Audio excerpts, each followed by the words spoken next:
আমি Sabbir, mobile journalism editor in chief, Bangladesh Times. আমাদের সাংবাদিকদের সেনা সদস্য পরিচয়ে প্রায় ঘণ্টাখানেক আগে তুলে নিয়ে যাওয়া হয়েছে। অফিসে যারা কর্তব্যরত ছিল এই সন্ধ্যাকালীন শিফটে তাদের সবাইকে তুলে নিয়ে।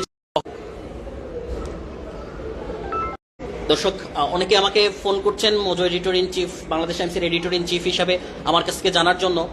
কিছুক্ষণ 1 ঘন্টা আগের ঘটনা, সেনা সদস্য পরিচয়ে আমাদের সংবাদকর্মীদের তুলে নিয়ে যাওয়া হয়েছে।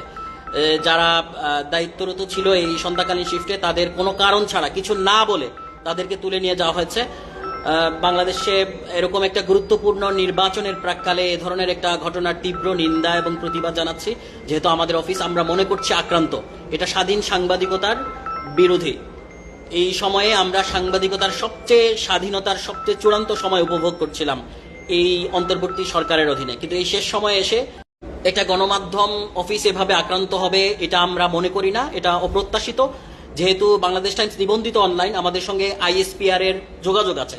সেনাবাহিনীর নির্ধারিত যে সাংবাদিকদের সঙ্গে গণমাধ্যম যোগাযোগের যে ক্ষেত্র, সেই জায়গা থেকে আমাদের সঙ্গে যেখানে যোগাযোগ আছে সেখানে এভাবে আমাদের সঙ্গে কোনো ধরনের যোগাযোগ না করে, কোনো সংবাদ নিয়ে কেউ সংক্ষুব্ধ হলে আমাদের সঙ্গে যোগাযোগ করতে পারে এবং এর জন্য যথাযথ প্রক্রিয়া আছে বলে আমরা মনে করি। সেই সময়ে আমাদের সাংবাদিকদের তুলে নিয়ে যাওয়া হয়েছে উত্তরা আর্মি ক্যাম্পে। আমরা এটাও খবর পেয়েছি। গতকালকে ইনকিলাব মঞ্চের যে বিক্ষোভ চলে, সেই যে উত্তপ্ত পরিস্থিতি বা একটা পরিস্থিতি সৃষ্টি হয়, সেই সময় একজনের একটা বক্তব্য আমাদের সংবাদ মাধ্যমে প্রচার হয়, যেখানে সম্ভবত সেনা সদস্য নিয়ে প্রশ্ন তুলছিল। সেনা সদস্য নিয়ে বা এরকম কোন একটা বিষয় নিয়ে কথা বলছিল। এটা পাবলিক বাইট, এটা হচ্ছে যে একটা পাবলিক বাইট এবং এটা রিলস আকারে যায়। কোনো সংবাদে সংক্ষুব্ধ হলে আমাদের সঙ্গে ওইভাবে যোগাযোগের প্রক্রিয়া আছে, কিন্তু এভাবে সন্ধ্যায় একটা গণমাধ্যম অফিস ঘেরাও করে তার সাংবাদিকদের তুলে নিয়ে যাওয়া, এটা খারাপ দৃষ্টান্ত বাংলাদেশের। অন্তর্বর্তী সরকারের যখন একটা অর্থবহ, গ্রহণযোগ্য এবং নির্বাচন উপহার দিতে যাচ্ছে বাংলাদেশকে, সেই সময় এ ধরনের একটা ঘটনা খারাপ নজির বা দৃষ্টান্ত বলে আমি Mojo editor in chief, Bangladesh Times মনে করছি। স্বাধীন সাংবাদিকতার বিরোধী বলে মনে করছি। আমি জানি না যারা তুলে নিয়ে গেছে সেনা সদস্য পরিচয়ে তারা এই লাইভটা দেখছে কিনা।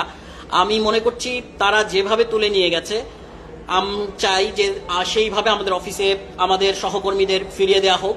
কারণ আপনারা আপনাদের সাংবাদিকদের সঙ্গে যোগাযোগ করার জন্য যে প্রক্রিয়া আছে, সেই প্রক্রিয়া অবলম্বন করা উচিত ছিল আপনাদের। আমরা একটা গণমাধ্যম, সরকারের অনুমোদিত গণমাধ্যম। আমাদের সঙ্গে আপনারা কোনো বক্তব্য বা আপনার কোনো ক্যাম্প বা আপনার কোনো সেনা সদস্য ওই ক্যাম্পের আমাদের কোনো সংবাদে সংক্ষুব্ধ হলে ISPR এর মাধ্যমে আমাদের যোগাযোগের প্রক্রিয়া আছে, সেটা অবলম্বন না করে এভাবে তুলে নিয়ে যাওয়া, গণমাধ্যম অফিস আক্রান্ত করে তার সাংবাদিকদের কোনো কিছু না বলে, না কারণ জানিয়ে এভাবে তুলে নিয়ে যাওয়া একটা খারাপ নজির বা দৃষ্টান্ত বলে আমরা মনে করি।